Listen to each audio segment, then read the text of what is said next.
All right, welcome back to the Find Your Edge podcast. I am your host, Chris Newport, and I am here today with a special guest, Mbong Henry from Radiance PT. Welcome to the show. Thanks for having me. Happy to be here. Yes, same. This is a topic that probably not a lot of people feel comfortable talking about. So, we're going to be talking all about pelvic floor health. So, Mbong, give us a little bit about your background and then tell us, what is pelvic floor health? Yeah, I am a physical therapist and I help postpartum runners who are frustrated with like leakage and back pain, and they feel held back by those things. I help them discover like how to be confident, how to build strength in their bodies again, so they can like run on the trails and have a good time when they're spending time with their family and their kids. Right? Everybody wants to roll around with their kids. And I got into the field specifically for like pelvic health and obstetric health after my first was born. I was training for a half marathon, as runners do. And I had pelvic pain at about mile 10 of a half marathon when she was about 9 months postpartum. So that time frame is not bad, right? It's just that I hadn't built adequate capacity in my body. And as a good little PT, I prepared for everything, but I wasn't prepared to feel like I was splitting in half towards the end of my half marathon. So I had done many halves before too. Through the journey of getting help and then also realizing there's so much more than just like the physical piece that goes into postpartum recovery, looking at me as an individual, like time management, sleep, nutrition, all those things play a role in having enough support. Training for races with a baby, you need someone to watch your baby. When you're resting, you need to be able to ask somebody for help so that you can rest. Through that experience, I realized that in my practice, I wanted to help postpartum runners. And I also noticed a little bit more clearly, like the older women I was treating in the clinic, they would be in their 70s and 80s and have these problems that stemmed from when they had their children 40 years ago. And I'd ask, oh, what happened back in the 70s? Like, oh, I've been constipated since the 70s. Okay, like you had your children then. Okay. You've been leaking since then. And they didn't know they could get help. So a different generation. But also, sometimes I see this is pretty common. A lot of moms will think that taking care of themselves needs to go to the back burner. So there's little things that may have not been not been a big problem when it first happened, but then you waited 30 years and it's a little harder. Wow. Yeah. So, yeah, there's a window for when you're young and motivated to build resiliency in your body. And then if you were a runner and you love doing what you love running, like myself and Chris, like there are ways to get back into it, but it'll look different than what you did before. Interesting that you say that. It might look a little different because you also have a new human, right? Yes. But tell us about how because when I first reached out to you, I was like, I don't know if this is a good topic because it's really only geared towards women. And you said men have pelvic floors too. They do. They do. Every human has a pelvic floor. Everybody has a pelvic floor. I specialize in female athletes, but for sure, pelvic floor issues. I would say if women are underserved and they don't talk about it or it gets brushed under the rug for men, specifically, it's harder for them to get help because they will think they're more likely to think there's uh, like a cancer, and there definitely could be cancer, right? Prostate cancer is real. Right. I would say for the issues, most people would notice after surgery for prostate cancer, particularly if they're active, even if they're not active, actually, men will have issues with leakage. Okay. But people think it's a women's problem, but it's not. It's not. Okay.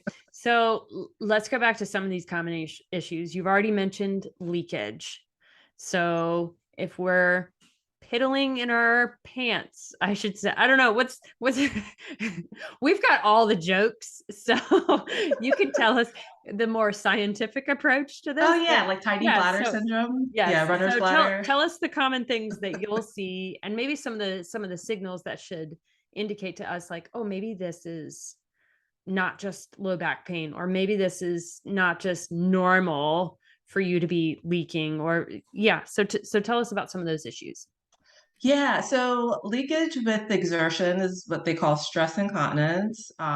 So if you're leaking when you sneeze, you cough, you're running, jumping, getting surprised, yeah, that's accidental leakage. So that would be a check engine signal to get help. It's very common. 30% of female athletes who have never had a children have stress incontinence. And so this is with like impact sports like gymnastics, running, any sport where you're landing forcefully and you're hitting the ground. There's urge incontinence. That's when you have to go and you're not quite getting to the bathroom in time. Some people have a combination of the two. There's also accidental leakage of bowel movements or accidental leakage of gas. So they would fall into the category of anal incontinence. So for triathletes, stress incontinence and anal incontinence tend to be the more popular things that pop up. And particularly with like it's you have to put a lot of training in, and the impact with running tends to put them at risk for incontinence. Okay, so it can apply to everybody, whether you've had a baby or not, Yes. right? Okay. Yes. And it's, yeah, I would say it's good to know that you are not alone. Oftentimes the, uh, the runners I've treated who are not pregnant, they have a hard time getting help for it. But when they find out that, yeah, like this is really, really common, you can relax, you can get help. There's hope for you. Okay, I like that. There's hope for us. So if we're experiencing some of these things, do we go would we come sign up with you, and then what happens? Yeah, I absolutely think it's the collaborative approach is important. So it's good to have a conversation with your doctor. I love it when people reach out to me directly. Some providers, even though they mean well, they might tell women that just to deal with it and put a pad on. But that when someone's asking for help, I feel like that's really discounting, right? So you can get help for a problem if it's meaningful, that issue is really interfering with your life. Quality of life is important. And I think everybody deserves, if they want help, to get help. So I love to chat with people before they book in, and just one, you're not alone, and two, you can get help. I always find a lot of women who are like, so I will never buy any pair of pants other than black for this reason, right? So like, let's get a little color in your life, ladies and gentlemen, Yeah. perhaps. Yeah, absolutely. And you think about like quality of life. We have the different dimensions of health. So there's physical health, there's mental health, there's emotional health, there's spiritual health. And I think it's a really when so like if someone is telling someone just to put a pad on and deal with it, but it's really ruining their ability to be social with their friends, pick up their kids, maybe they're changing their clothes multiple times a day. Or they're planning their race routes or their training routes about where the toilets are, that like interferes with their mental health because they can't express their bodies in the way they want. Yeah, certainly. And we'll see this from a nutritional perspective, like, oh, well, this must be because I'm eating too much fiber, or, what are the, and so same thing. I appreciate the collaborative approach of the mental health and, the physical health and all that kind of stuff. Okay, great. I love that. Um, so we're in your office. Now what? Is there like a specific way of like a specific intake, or what's an exam look like in a pelvic floor health? We're walking Yeah. us through all of it.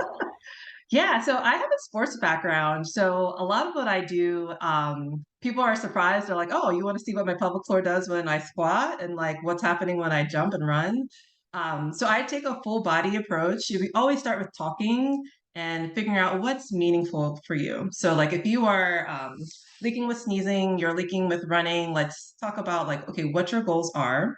And then we go through how we can start doing meaningful activity towards that. So with the sports background, I think it's really important. Like I do have people do crunches, and we're checking squats and jumping on a trampoline. So all of those things give me information about your pelvic floor. So for some people, we do a pelvic floor assessment, and that's, I'll talk about if that's appropriate and let them know exactly what's happening. Because just like with sprinters, you will train for like sprinting, your endurance runners will train for endurance. Your pelvic floor muscles have those different fibers too. So um, what I do for the pelvic floor assessment is different than your OB. I'm looking at your muscle performance, like your speed, your endurance, your power, like all those things. I mean, it's fun. So yeah. And then also like physically, like what else is your body doing? Because you are more than your pelvic floor. Like you walked in here. So like Yeah, yeah. exactly. Okay, cool. So it's a muscle just like any other muscle, right? Yes.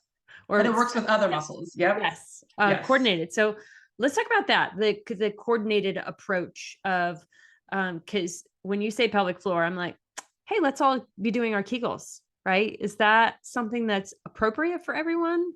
That's Um, a yeah. So and perhaps tying that into like, does like coordinating, is it me just sitting in my car, like doing my Kegels, or is it something else? yeah. And that's a really great question. And so with that, just like you wouldn't just train your feet muscles for running, you train your whole body. And so I look at a holistic approach. And I love the umbrella of pelvic health. So like what are the dimensions of the factors that influence your pelvic health? So we'll talk about your habits. Like do you drink water? Are you restricting water? Are you overdoing it with coffee? So some coffee is good, some coffee is not ideal, depending on your situation. Kegel is just the name of the muscle contraction. So, but some people need to work on doing the opposite of contracting, right? So if you're always tense and tight, we might incorporate things to help your pelvic floor muscles not be that way. Tell me a little bit about the coordinating process. Like, are we going to a Pilates class in our pelvic floor PT, or are you gonna like, are we gonna be patting our heads and rubbing our bellies and like, so yeah, tell me about that. Okay, so your question is like, what does coordinating pelvic floor Well, and look like? perhaps Yeah. using an example, like, Mm. let's say somebody who comes in for some of these typical things that are coming in for runners. Perhaps it's the stress incontinence that you talked about, or urge incontinence. And let's say they're postpartum. Do you typically see like too strong, not strong enough, and what would be a sort of I would say case study or something along those lines of, Yeah. you know, am I just coming in for an exam, and then am I going to be, jumping up on a trampoline like tomorrow, or how do I get, what are the steps that I need to get there? How long does it take? And I'm sure it varies by person, but maybe walk us through some examples that you've had in your office. Yeah, that's a great clarification. So yeah, I have a superstar client who was leaking after her twins every time she tried to run, right? And then she had a single birth after twins, again, like leaked every time she ran or tried to run, right? So this is like you got cleared to exercise. Whew. She had a tummy tuck the year after she was done having kids, had a lot of loose skin, and that was like gasoline onto the fire. So before she came to see me, she was changing her clothes multiple times a day. She was working from home, so she had the safety of having her closet like 30 seconds away. She was leaking when picking up her kids. She wasn't able to play with them. And one of her goals was try to be active and healthy again, but the bladder issues were a problem. So for her, she had after working together, we started with the basics with looking at, okay, like, can your pelvic floor move in both directions? And then building blocks of like abdominal, like, what are you doing with your breathing? Like, what specific meaningful activities to her? Lifting her kids without leakage was important, running was important. And so we gradually added those things in. And she went from like leaking with picking up her kid to playing tennis. So like tennis was another issue where like the impact of hitting the racket, she would leap. So, but she was able to get back to tennis, jumping up and down, doing jumping jacks with a trainer. She signed up for a 5K at her kid's school ran the whole thing. And so it's when people ask like, how long will it take? It's always important to know, well, how long have you had the problem? And then what are your tendencies before the problem happened?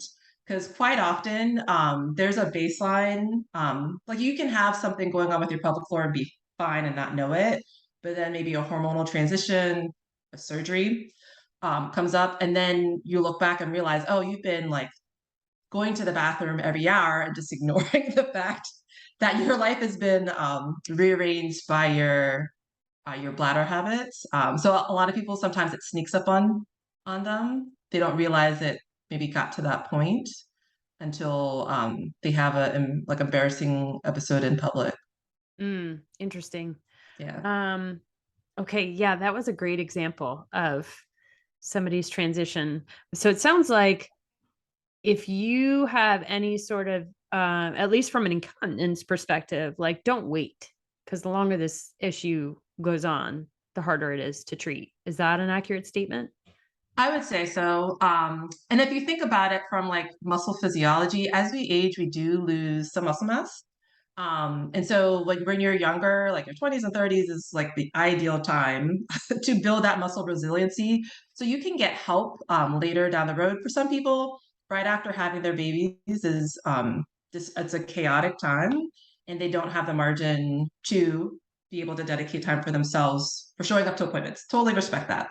But I think the truth is like there's wisdom in understanding how to take care of your body and wanting to like make it to your 80 rolling around with your grandkids and being able to get to the bathroom when you feel that urge when you're old because when I was working with the elderly, I don't see them in my population. We still need to work on balance and speed, and like when you feel that the urge to go to the bathroom, can you get there, change your clothes without falling, right?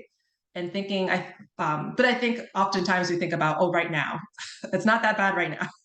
So Yes. I'm young. It'll be like I'll be fine. Maybe it'll go away on its own. But the truth is, like we're getting older, and taking care of our bodies now. Like I think our older selves will be grateful for that. Appreciate that. As you were Hmm. saying, the, balance when you have to go, reminds me of a half marathon I was in where I did have to go and was like, where's the closest porta potty? And doing the like awkward dance when Yes. you're like, your heart rate's up and then you're in the porta john trying to like, how am I supposed to navigate this small space in here? And oh my God, the toilet paper's out. I just sat down. Now I have to get back up. Oh goodness. Yeah. So it's not just the old, right? It can apply to the runners too. Yeah, and particularly on race day, where like you said, like adrenaline is high, like Mhm. cortisol levels, like you have so many like other hormonal factors playing a role into that. Yeah, there's just like, and I think that's a good point to see that like what's happening in our hormonal status and our outside world also affects our pelvic floor. Mm, Because a well-organized race will have a lot of porta potties yeah. before at the start line Yeah. and at the finish line. Right. So because like people's nervous systems are a bit amped up on race day. And Yes. so So yeah, we got there's that mental health part of mhm. things, so that's interesting that you mentioned that. Again, same thing. People come to me because they're like, as a dietitian saying, oh, it must be my nutrition that is giving me the urge to go, or whether it be a bowel movement or their bladder. So it's, nutrition is part of it certainly, but so is pelvic floor health. Absolutely. And with that, I always let my patients know that the pelvic floor muscles are emotional muscles. So they've actually done studies where they put sensors on people's upper traps and their pelvic floor muscles, and they showed women a violent film. Well, there was activation in those pelvic floor muscles and upper trap muscles. So even just that threat around them, even though they were like, they're just watching a film, there was muscle activation. So there is something to be said for recognizing that our brain, like what's between our ears, is important. In addition to like what's going on with the muscles in between your legs. And so when people see that connection, they tend to like pick it up much quicker and see the results they're looking for. Wow, that's fascinating. And that, in my mind, as you're saying, like, oh, something stressful, breathing is what comes to mind for me. So I perhaps this is going back to coordination. are there exercises that you do to coordinate pelvic floor with breath? Absolutely, And yeah. maybe like give us an example. Yeah, that's I always start with breath work because the diaphragm, which is the muscle that lives underneath our ribs, it coordinates with the pelvic floor. So there's a million ways to breathe, and there may be a way that someone's not good at. So we practice a way that helps them to relax their diaphragm, relax their breathing. Like the 4 count breathing is like a simple way to start. To inhale for 4, exhale for 4, and then some people do well to progress to like a 4 and 6. But particularly with running too, being able to control your breath and relax your like upper body when you're running will really impact your pelvic floor. Because if you think about just running, sorry, I guess you can't see me. If you tighten everything up and like don't move the middle of your body, like there's just not much range of motion. Your diaphragm can't do what it needs, your ribs, and just not as much expansion. So you're right on point with the breathing. Your breath is always with you. So it can be a really, really powerful tool. I like that example you just gave. And granted, those who are listening can't see what you just did, but basically, like, pulling your shoulders to your ears and like bringing your fists up to like your face, which I feel like is every runner. If you took a picture at like in like a half marathon, like mile 12, right before the end, everybody's got this like hunch and they're all stressed out and they're, oh, get me to the finish line, or, mile 21 of a marathon or something like that. So, um, that's interesting, the association of other muscles in conjunction with pelvic floor and breathing and all that kind of stuff. Wow, so cool. Yeah, and even with that, I like so humans are not like cars, but the car analogy is helpful. So if there is like a check engine light, it doesn't mean you're gonna blow, but it just might mean like take a look at what's going on underneath the hood. Like usually when you take care of something sooner, then there's like less other problems. So sometimes like looking at like a pelvic floor issue, we might look at, okay, well, what else is going on in the system? It just may be a clue that I need to talk to someone, I need to get help. Um, and with the integrative approach, you mentioned like people think sometimes it's their nutrition. A lot of like female runners may not be tracking their periods because they're on birth control, and like understanding your cycle or lack of cycle can give valuable information because the risk of like stress incontinence does increase if you are not getting if your hormones are imbalanced. So Fascinating. Does this tie into like menopause as well? yes, Yeah. yep. Yeah. Tell Hmm. tell us about that. Like, is there a higher likelihood of having some sort of level of incontinence like in like perimenopause, menopause versus like, or is it similar to postpartum? Or are those perhaps not Yeah, related? Okay. it's the hormonal transition. So like pregnancy and postpartum are huge hormonal transitions.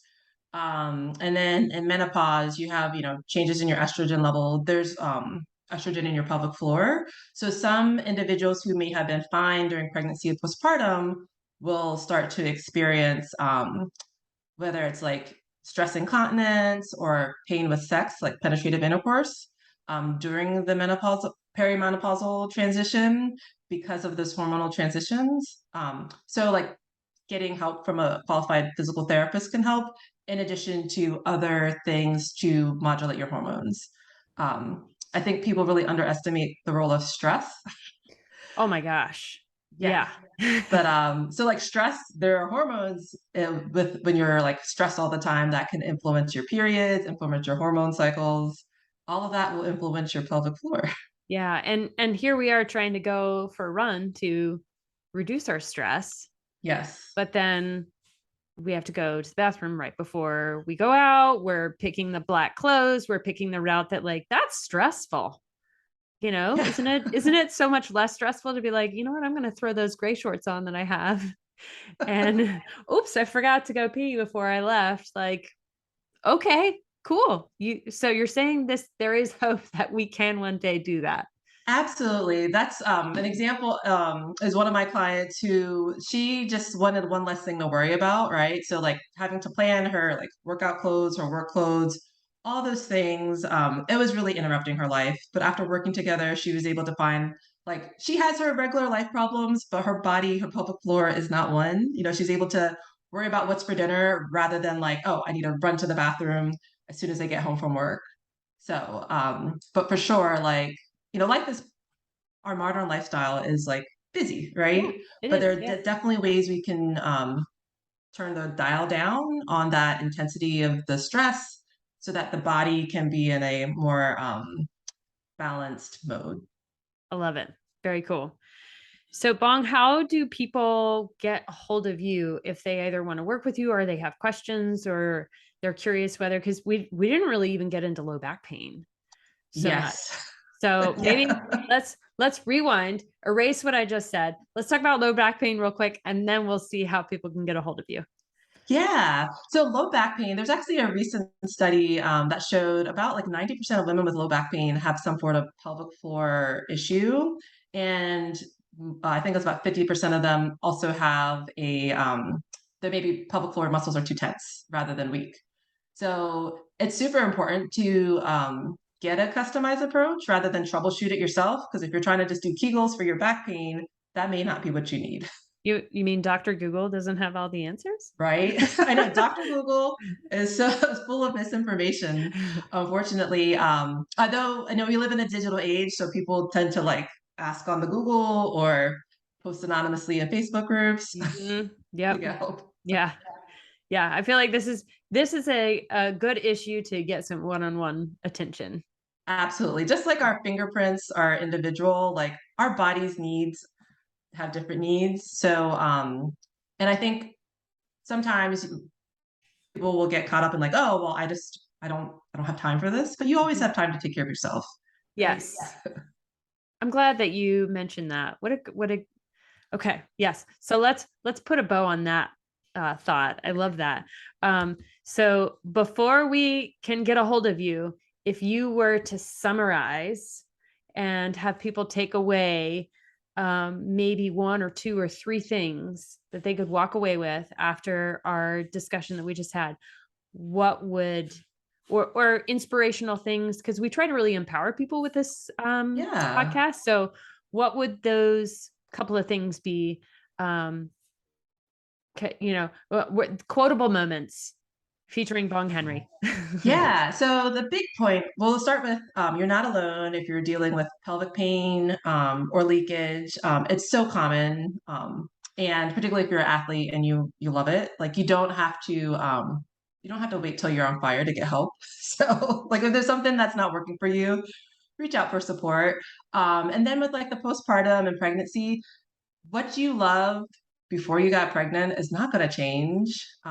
So you're still going to be you, your interests. So if your interest is running or exercising or like jumping on a trampoline, those things don't die. So I think it's really important to recognize that like what you love and what you value, there's ways to incorporate that and build back. As you're learning how to care for a new human, and just lots of grace and self compassion because learning how to care for a human who's figuring out how to be a human is a lot of work. So as you're learning something new, you're both learning something new. I love it. Those are great tips. So Bong, how do people get a hold of you and perhaps even make an appointment with you? Yeah, they can reach out on the Radiance Physical Therapy, so radiancept.com website. And I always chat with folks before they book, and we do a strategy call. We talk about where they are right now, where they want to go, and then we come up with a plan to get them to where they want to go. And it's really good just to like just chat and hear what people's goals are, because if you're not pointed towards somewhere, it's hard to figure out where you want to go. I love that. Awesome. Bong Henry from Radiance PT, thank you so much for joining us. You're welcome. Thank you so much for having me. This is so much fun. Good.